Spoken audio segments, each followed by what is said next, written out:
Hey, Nicole, it's so great to have you here on the podcast today. Thanks for joining me. Thank you. I'm excited to be here. Okay, so Nicole, you are the Director of External Relations and Development for, this is like the longest name, the Idaho Association for the Education of Young Children. Good job. Yes, I am. Good job. I've been practicing that for a while. And the acronym, I'm actually like much better at the acronym now, which is like the Idaho AEYC. Yes, love it. And when you reached out, and we've been connected for several months now, I had never heard of the association before. Yeah.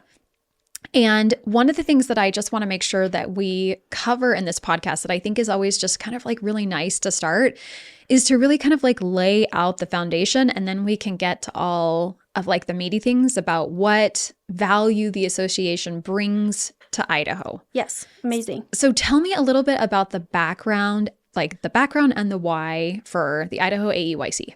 Okay, I can definitely do that. Idaho Association for the Education of Young Children is a nonprofit, a statewide nonprofit here in Idaho.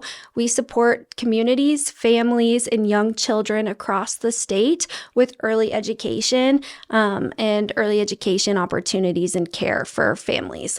The reason that we have an Idaho AEYC is that we're a part of a national organization, the National Association for the Education of Young Children. Most states have one, and Idaho's is a little different because Idaho does not provide any state funding for early care and education. The state does not recognize children until the age of 5, and so care, education for those young children are really put on the communities and the families to figure out what's best for them. Mm-hmm. And so how long has this like been in the state of Idaho, and who started it? Idaho AEYC. See, I even mess it up. Idaho AEYC was started. This was our 25-year anniversary, actually. So 25 years ago, by a group of early child care professionals and community leaders across the state. It started with really just care and good practices for care and education. And then it moved into more of that early learning landscape, because early learning, those first 5 years of a child's life, are pivotal to their success in academics in the years to come. Okay. So tell me let's talk a little bit first about like when you're talking about like early education, what do you mean by that? Early education, so ages 0 through 5, children are always learning. And so they're learning when you're talking to them, or when they see you have an interaction with your friend or your spouse.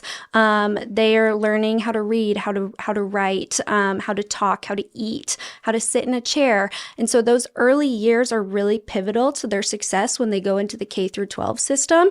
But again, just by being able to sit in a chair, you're learning so much. And so those early years, we're really focusing on early literacy, problem solving, which leads to math skills, and then that socio-emotional well-being, which is really how to make friends, how to ask for what you need, how to take a deep breath when you're frustrated. Those things are the foundation for later learning. Mm-hmm. Okay. So how does AEYC then in Idaho, how does it help, let's say like I'm a young parent, how does it help someone like me in a community of like 30,000 people? Yeah, absolutely. And so like I said, the state of Idaho does not provide any funding for early care and education. So this puts a lot of stress on our communities to solve those problems for the families that reside there. This includes finding care so you can go to work. This also includes early learning and understanding developmental practices. And so how to help your child learn to read or make friends or count. And so Idaho AEYC, we have programs across the state that are free for families. Our Ready for Kindergarten program is the one that really comes to mind for families. It's free, and that program offers trainings for families with children 0 through 5 based on the age of their child.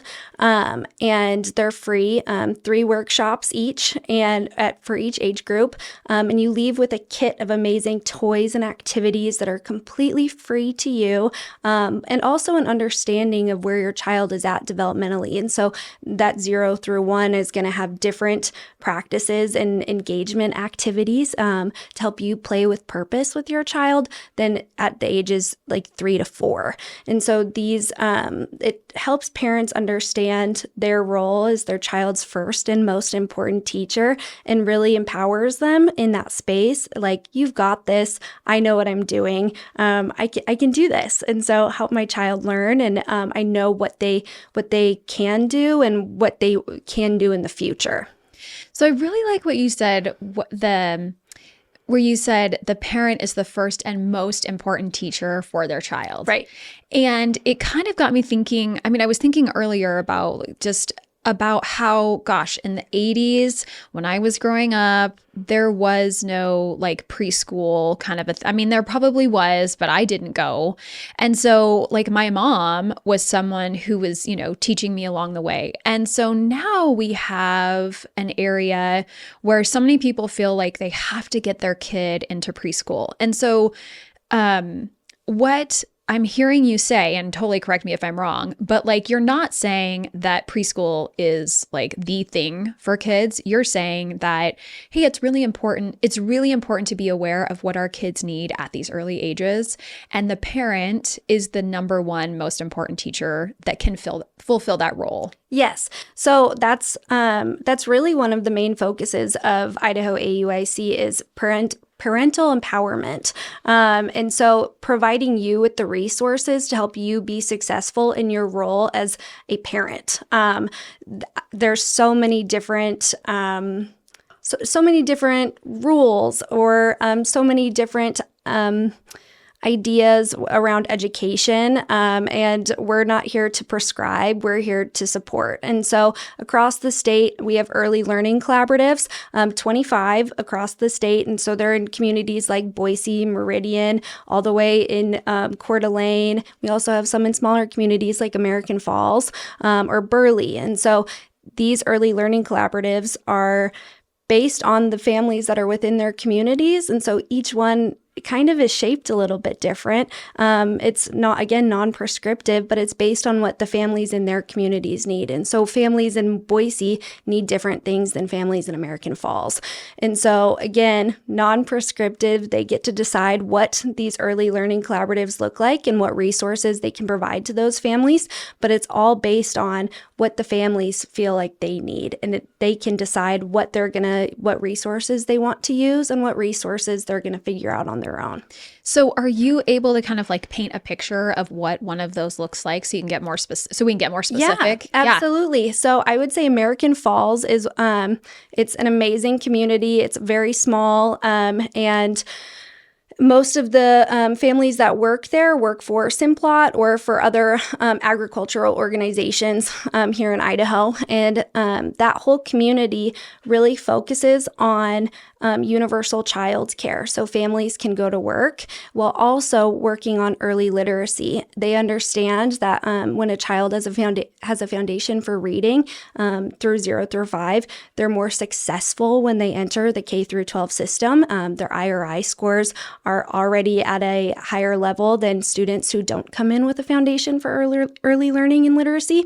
And so they really focus on read, talk, play, which is read with your child, talk with your child, and play with your child for 20 minutes a day. That's it. But the whole community, everyone from people in the grocery store to people in the high schools, wear read, talk, play shirts on Wednesdays, I believe. And it's just a universal understanding that childcare and early learning is so important.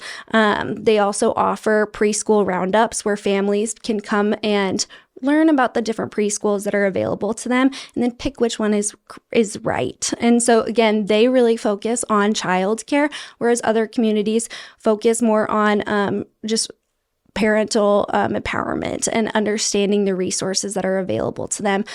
We have communities that offer specifically just our Ready for Kindergarten program, which again is helping families build a foundation for learning by playing with purpose, and our Strengthening Families framework, which just helps families build a foundation for parental resilience and child support. Okay, so a couple of things. One, I totally saw on social media, it was Superintendent Debbie Critchfield, and two of her people were wearing the Read, Talk, Play t-shirts. I would think that was just very recently. Yeah. And I'm gonna put up a picture on when I do this on social media, look, there they are, wearing those t-shirts Nicole's talking about. Awesome. Yeah. And so I think that's awesome that this whole community on Wednesdays or whatever day you mentioned wear these t-shirts in support of early childhood learning. Yeah. Which is awesome. And then another component that you're kind of bringing into this is that it's community driven and parental involvement, right? And empowering parents to be able to have the information that they need to support them in raising their children. Right. Which to me is very, that's one of the values I think that Idaho really wants to continue to hone in on. Yes. That hey, we as the state are not going to tell you what it is that you need to do for your child. This is actually something that I've really been thinking a lot about lately as I'm in my PhD classes and, just navigating some of these public administration spaces where we have leaders of communities. And something that I think is really challenging is figuring out what is it that the communities want and need. Right. And it sounds like American Falls has figured that out. And I'm curious, how did they figure out what those parents wanted? How did they engage them to figure that out, to really create this community that's supporting one another in this value that they really care about? Yeah, absolutely. And so one thing about our early learning collaboratives, you already said it, they're community driven. It's a boots on the ground effort from communities to solve for childcare and early learning needs for their community. And so people who are involved in creating the early learning collaborative are parents. People are school district employees, they're teachers, they're community leaders, they're business owners. It's people who are boots on the ground within understanding the problems that their employees are having, or understanding the problems that they're having in their own home, or who the students that they're teaching, what they're coming into school ready for. And so a place like American Falls, they had families who, a big part of the problem, solving the problem for American Falls, as well as school district leaders who really understood where children were coming into kindergarten and the gaps that they were seeing. And so they really focused on early literacy and understanding that students were coming into school not ready for a foundation of reading and for learning. So they really focused on ready for kindergarten and understanding that reading is important. And so I would say it's the families and it's the community leaders that are coming in and know the problems or the issues that people are seeing. Those are really who are the change makers for our early learning collaboratives. I love that because it just reminds me, as someone who's going out, and I really care about community and I really care about, the leaders in the community and then everyone who's making up our community. But to me, what you're talking about is a community that's come together to really solve a problem. Yeah, absolutely. And, to address something. Yes. And to work through those conversations and all of the different components that comes with that to be able to create this really awesome thing. And what's really cool is that I know that American Falls also has a community school there. And so it's really neat to me. And I've also heard that community school is doing really well. Yeah. And they do it in a great way over there. And so I guess I'm not surprised to hear that American Falls has also integrated this, program, this Read, Talk, Play, in a really effective way. Right. And to me, it's wow, they're doing some really great things over there. And as someone who's wanting to learn from people, I'm I want to go there and learn to see how they're doing that because that's so amazing. Yeah. And something that I wish that like something that I hope that we can like spread in other parts of our communities around the state. And that's what's really great about our early learning collaboratives, is because, again, they are in their own communities, but they have Idaho AEYC as support. And so we provide financial resources and obviously program support. And so teaching people how to teach ready for kindergarten or strengthening families within their communities. But another big piece is we provide program leadership and program support that way. And so communities can come to us and say, this is something that we're seeing, like, what can we do? And we can actually tell them, okay, here's you should talk to American Falls, or you should talk to Meridian. This is what they're doing. And that sounds like you could coordinate and understand if it's something that works for you. And so we actually facilitate a lot of those conversations. I believe our early learning collaborative team does like a monthly meeting with our early learning collaboratives where they just check in and see how they're doing and what they need help with. And so we're just here to provide support. I read recently in a study, it was a study that there was like a program that they were taking from an urban area and they were bringing it into a rural area. Mm-hmm. And in this study, one of the components that was pulled out was the difference between adopting a program versus adapting a program. Yeah. And as I was in another location and I got asked we just kind of got asked like, oh, what's something that stands out to you about how this particular program has played out in this community? The concept that I shared was that what's so cool about this is that it's something that was taken from an urban area. Now we're applying it in a rural area, and it's a program that's being adapted to meet the needs of the community. So the difference between adapting versus adopting is just saying we're going to adopt the program straight across, right, and overlay everything from this other area exactly right on this area. But adapting something means taking it and making it fit the needs of the people within whatever's trying to be fit over, right? Like that community. And I feel like that's the really cool thing that I'm hearing from you about what AEYC does for their local communities, are that you have the structural support for people to come in and help communities adapt programs to meet their needs. Exactly. It's a statewide problem. And like you're saying, problems or issues that we're having in Boise specifically are going to be the same issues that we're having in rural communities. And so taking something that works for Boise and just slapping it somewhere else, that's not going to make a change. And it's not really supporting the families that are there, that are really navigating the space and the climate that they're in. And so really a big thing that we focus on is, what does this community need and how can we be the cheerleaders and support them through it?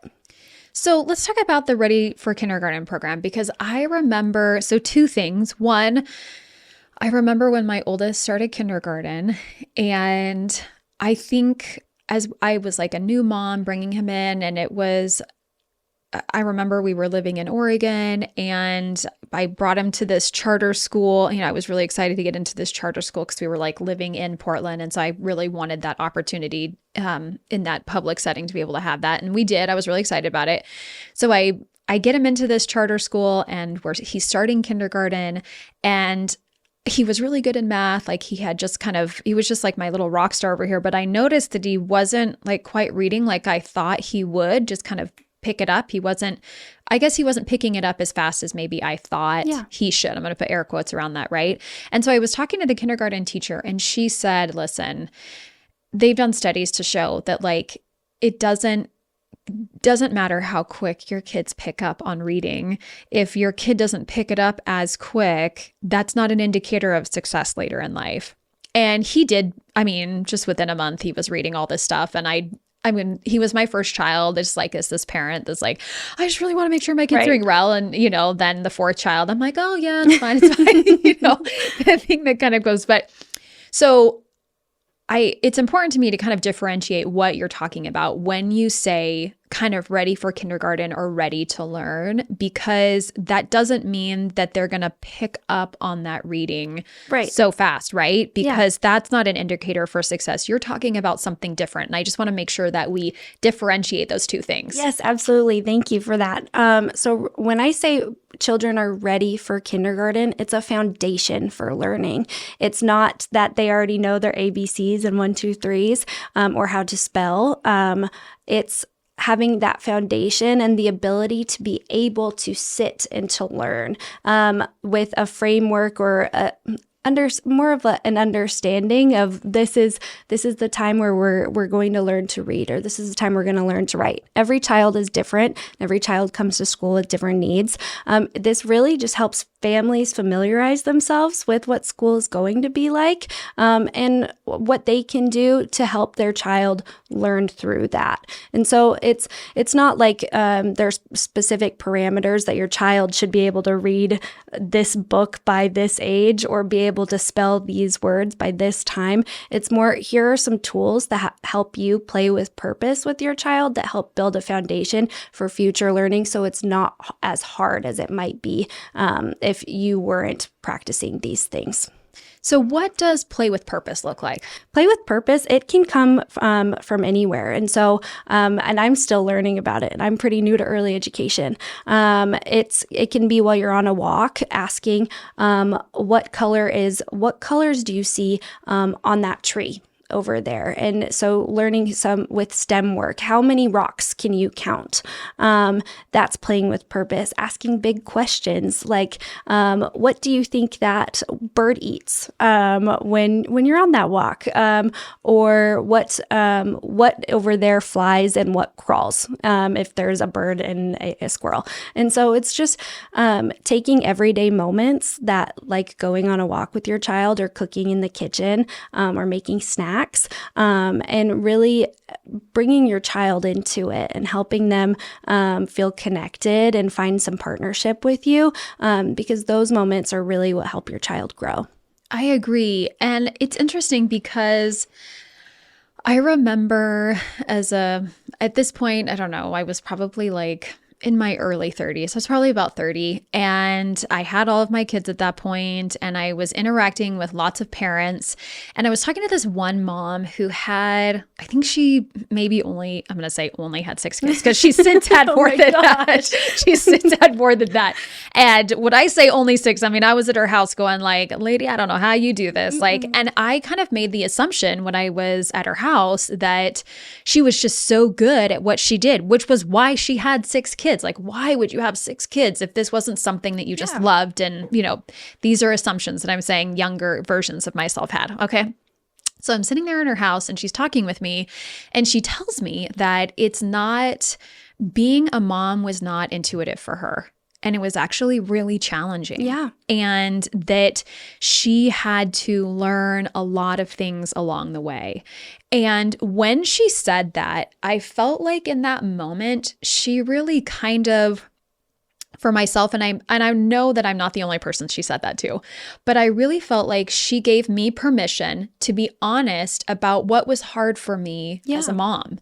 And as I was sitting there, I remember thinking, gosh, when I was a new mom, I just made the assumption that when babies were tired, they slept, which is not true. Right. Like, I just remember holding my little infant in my arms, and I remember thinking like, gosh, it's time to put him to bed, and, putting him down, and like, he wouldn't go to sleep. I was like, but gosh, it's really time for you to sleep. Right. Like, why aren't you sleeping? And I had another parent a couple weeks later, like, give me this book, like, hey, this might be a really valuable resource for you. And I was like, oh, thank you. And so the kind of the purpose in me sharing these two like little anecdotal stories is that I think sometimes, or we people as a society, we might make the assumption that because someone becomes a parent, they're either prepared, right, or they're going to know how to do all these different things in teaching their children. Yeah. And the reality is that's not true. Right. And that's okay that it's not true. Like, it's okay that some people don't know how to do these things. Mm-hmm. And it's important to learn how to interact with your child as they grow. Right. And it's not necessarily an intuitive process for people. Right. It's parenting is not a one size fits all. And your foundation for parenting, how you were parented is different than my foundation for parenting and how I was parented. And so we all come into it at a different stage in our journey, right? And so I think a big piece of it and a big part of Idaho AEYC and what I love about our nonprofit is we're all about empowering you as a parent to be your best self and helping you and supporting you with the resources that we provide, so you can make the right decisions for you and your family. A big piece of that is we focus a lot on strengthening families. The Strengthening Families framework, it is based off of 5 factors, and I'm going to read them because I don't have them just stuck in my head, but it's parental resilience, social connections, knowledge of parenting and child development, concrete support. It used to be concrete support in times of need, but we've recently found that families always need concrete support. And then social and emotional competence of children. And so understanding these 5 areas and ensuring that families have a good foundation with like parental resilience, you know how to come back from hard times. You know how to ask for help. Social connections, you have people who care for your children that aren't you and your spouse. Knowledge of parenting and child development, that's where programs like Ready for Kindergarten come in. So you have a foundation of learning for where your child, like you also have a foundation for learning of where your child is in their development and how you can continue to support them. And then that concrete support, you have people or you understand the resources around you that are here for you when you need help. And that can be your pediatrician. That can also be your pediatrician, that can be your child care facility, that can be people in your community who you go to when you need help. And then social and emotional competence of children, understanding where your child is at with their emotions, because young children aren't adults and they have big feelings too. And understanding where they're at and helping them go through those emotions, those are all really important to a parent's development. And so being able to take our Strengthening Families framework and we can provide that information to families and help them seek out those resources that support those 5 protective factors. That's another way that we help families prepare for parenthood, because it's really hard. And in a state that doesn't provide state funding for early care and education, families don't have a lot of places to go. Okay, so 2 things. One, where do people get this framework in terms of support? Like if someone's listening and they're like, hey, how do I access that in terms of support? Where do they go for that? Absolutely. So you can go to the Idaho AEYC website. It's idahoaeyc.org.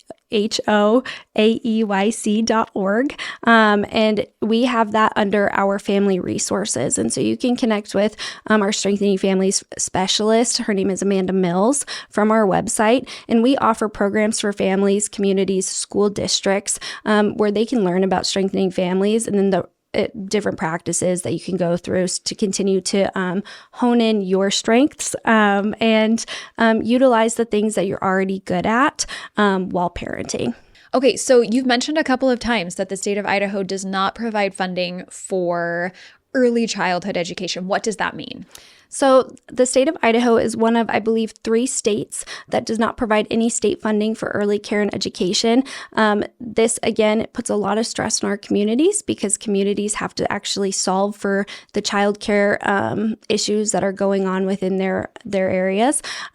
This problem really is emphasized with preschool. And so not having preschool available in schools. It's really puts pressure on our early care facilities because they aren't receiving state funding that help with vital resources that help them keep their doors open. And so this is something that Idaho AEYC comes in. We provide a lot of those resources through federal grants for our communities. But in a state that doesn't receive any state funding, we're already behind many other states across the country. So this is interesting because I was actually Let me get my head around this for a second and I can get going kind of faster here. Do you ever have those things where you're like, I know, and if I can just get going. Oh, I do. This is gonna flow. It's gonna happen. Yep. It's just gonna get there for a second. Okay. So I was at this kind of kickoff for community schools in Marsing. Community schools is already going in Marsing, in our Marsing school district. But they were kind of the United Way Treasure Valley is starting their, rural schools community initiative. And so this was kind of a big kickoff moment for them. And so we got to tour around what the Marsing Community School looks like. And one of the things that they showed was like a preschool / daycare at the school. Yeah. And it was really kind of neat because one of the things that one of the members of this experience said, someone from an outside association was there, and she just commented that this is something that she sees for the future of our rural communities, because if we want people to stay in our rural communities or go to our rural communities and live, then they're going to have a place for their child to be during the day, particularly if they're under the age of 5, because they're going to need that support as parents so that they can go and work, in their rural community. And so it was just kind of interesting. Like she just kind of said, like, she's like, I think this is the future of communities, like of rural schools, that they're going to need to provide this type of a service for their community. Now, granted, this was something that the Marsing community needed, right? They're addressing their community need and they're providing it, and they're doing a great job in that.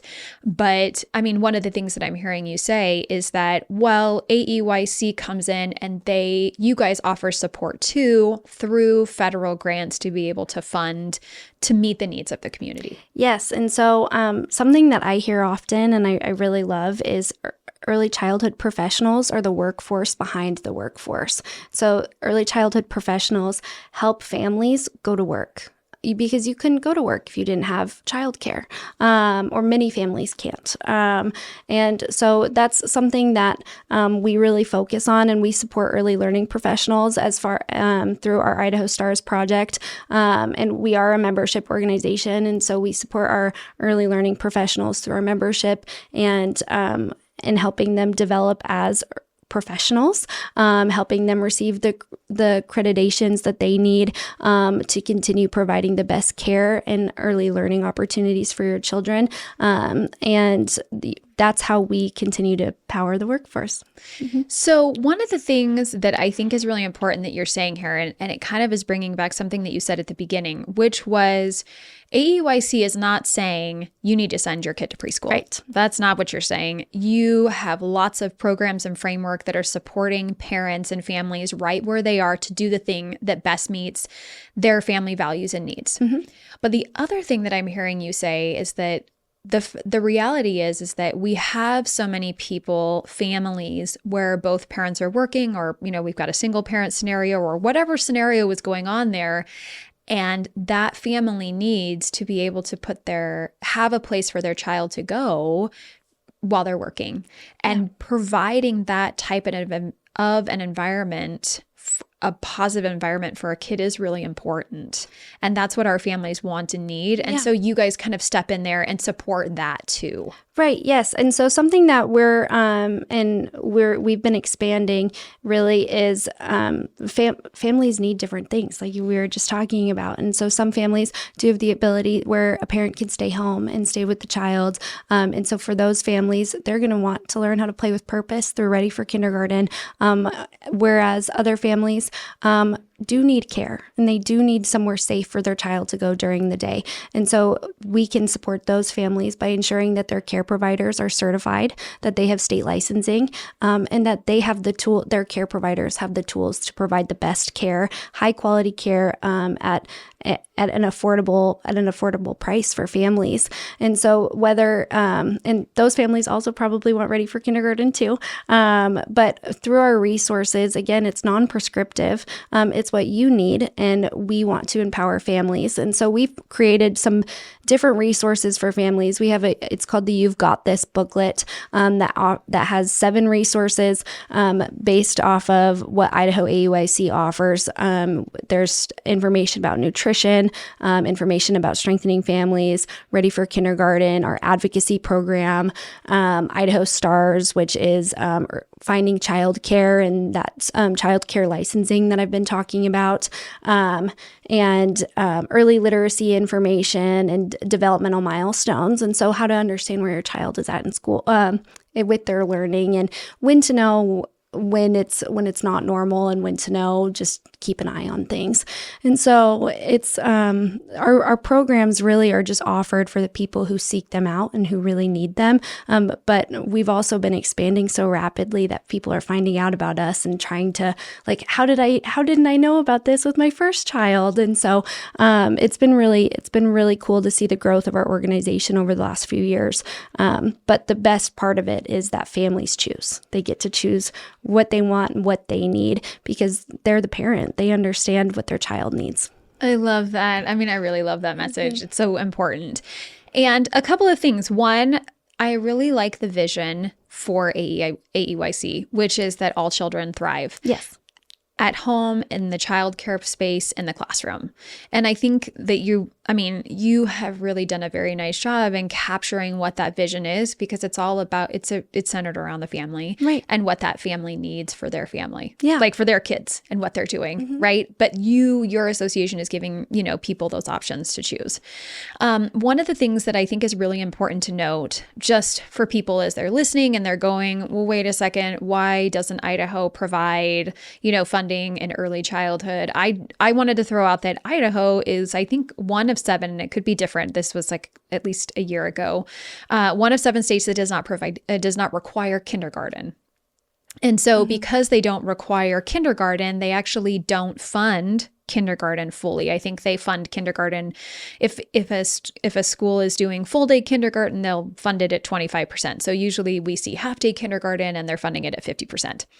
But that just recently, within the last couple of years, Governor Little has provided early literacy dollars. That's what they're called. And school districts have the opportunity to choose how they want to use that money. And so a lot of school districts went in and said, you know what, we want to provide kindergarten, for our families. It was interesting when I served on the Lewiston School Board, and at the time I was on the board, initially there was not full day kindergarten.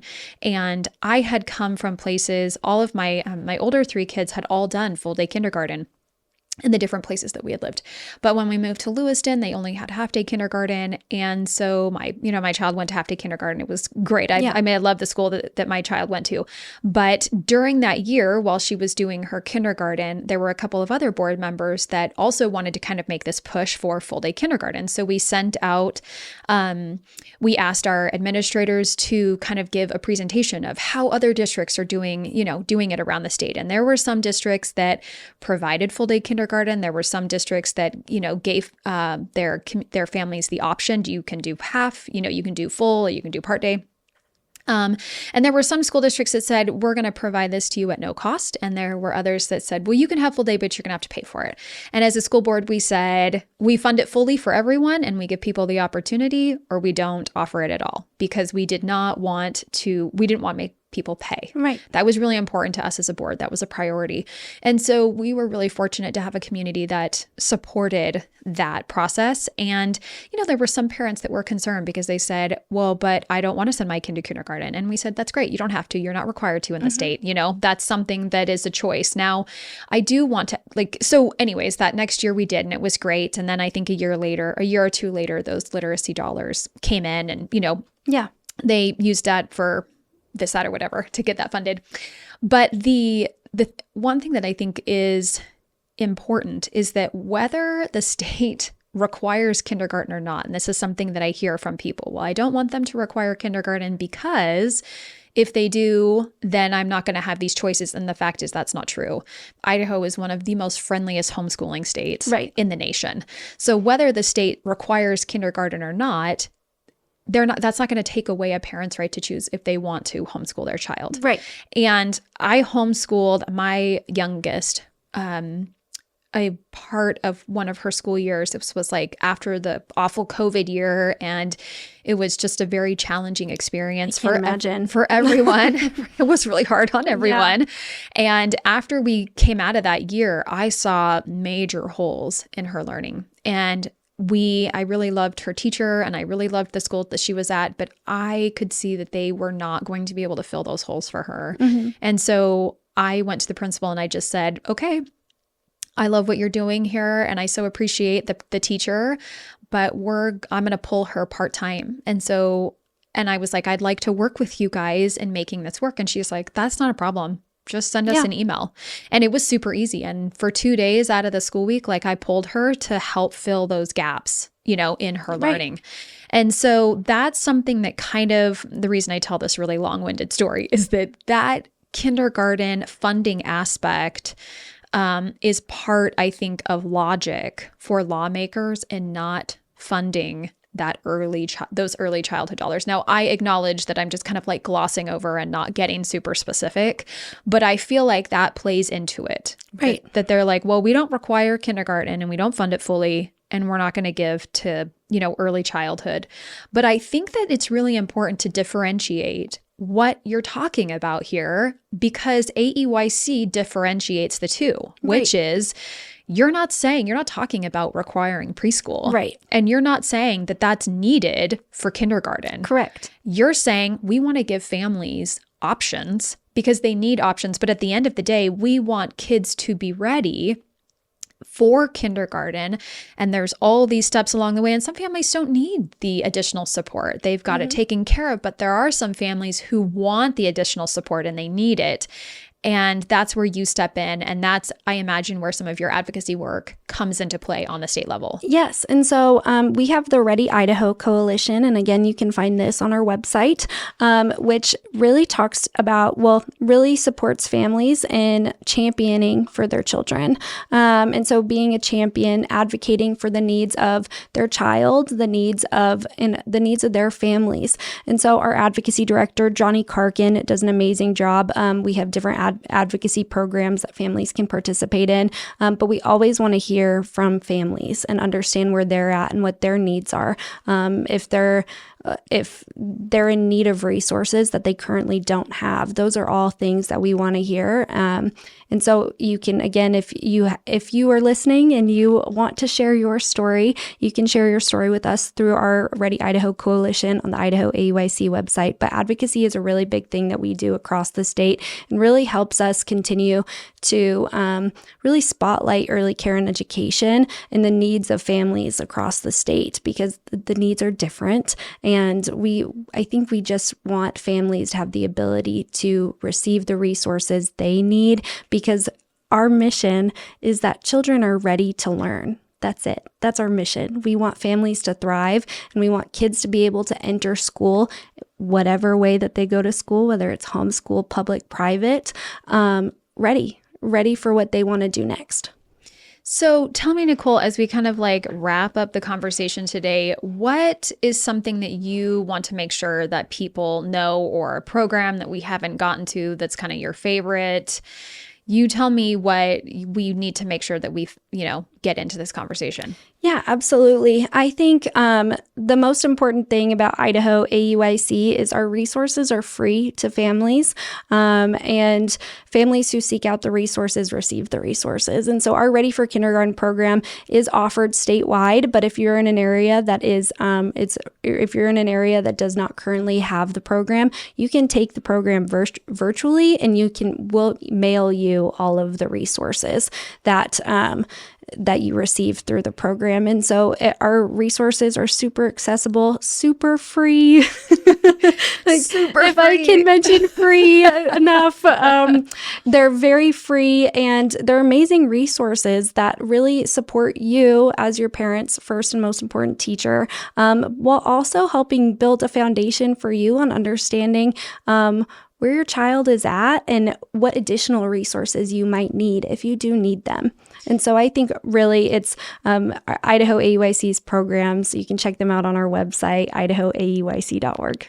It's amazing. I remember when we first got together, the first time we met, and you were like, hey, okay, I'm realizing that your kids aren't little.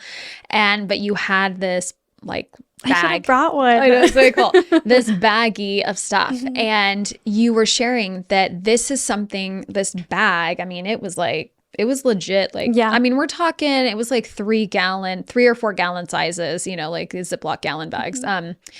It's big. And it was filled with like incredible ways for a parent to interact with their child. And it had like a book and some playthings and I was like, gosh, where do parents go to get this?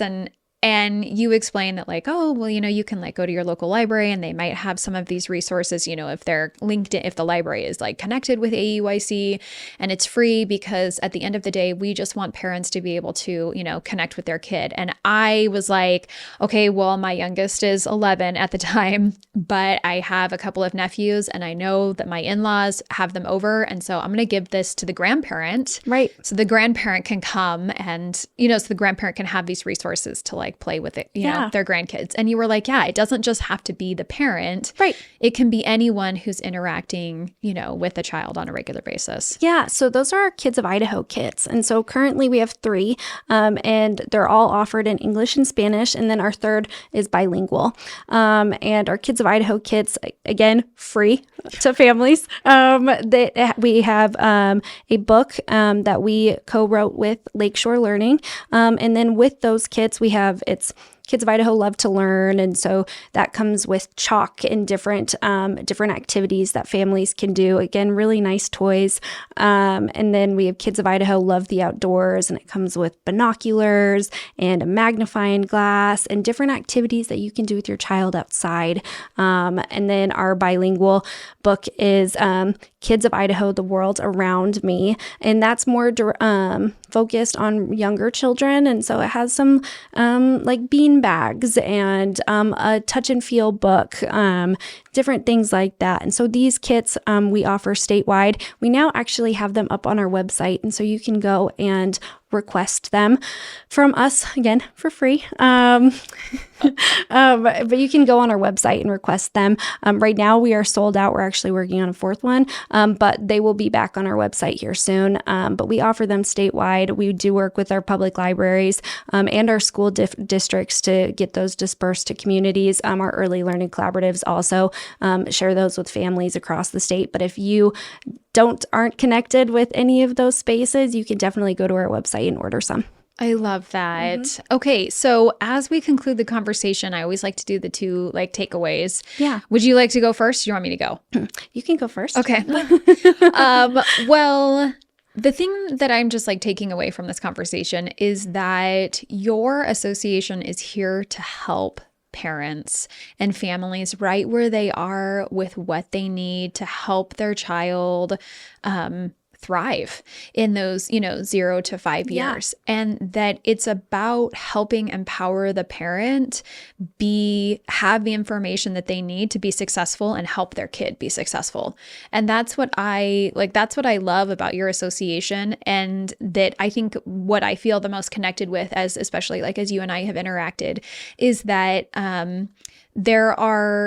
I love the idea of giving people, that's like what this podcast is centered around, giving people the information that they need to be able to make the best decisions possible to move forward in their school communities. Yeah. And it feels like AEYC just like fits so nicely in that little sphere that like I love for school communities. Yeah, that's kind of, I'm glad you said that because that's in alignment with where I'm at too. It's really exciting to share out about what Idaho AEYC is doing. Even though we've been around for 25 years, many people don't know about us. And so being able to share and shout from the rooftops who we are and this is what we do, it's always amazing the feedback we receive from community members that, oh my gosh, like we love this. Like you're here to support us. You're here to support our families. You're not here to tell us what to do. You're just here to provide the information, the education, the tools to help us be successful. And so that's I love it. It's one of my favorite things to do.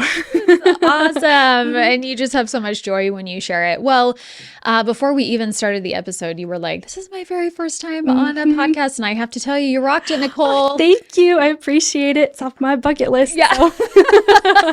Thank you. Oh, that's amazing. Well, thanks so much for coming on and sharing this information with my community here. And the one thing that I do want to like just share before I go is that AEYC, I mean, I do have people that are beyond the state of Idaho. And so you had mentioned that AEYC is in other states. Yes. And so they can access the AEYC. I would encourage my listeners to access the AEYC within their state, and to, get connected with those resources if that's like something that's going to jive with them in their life. Yeah, absolutely. And so if you are not in Idaho, you can connect with the National Association for the Education of Young Children. It's NAEYC, and I believe it's NAEYC.org. And so you can connect with them there, and that they have like the hub of all of the AEYCs across the not the state, the nation. Yeah. So that's how you would connect with your AEYC. You could also probably Google, like if you're in Oregon AEYC, but I don't know. Yeah, that's awesome. It's awesome. Well, thanks so much for coming in today. It was great having you. Yes, thank you.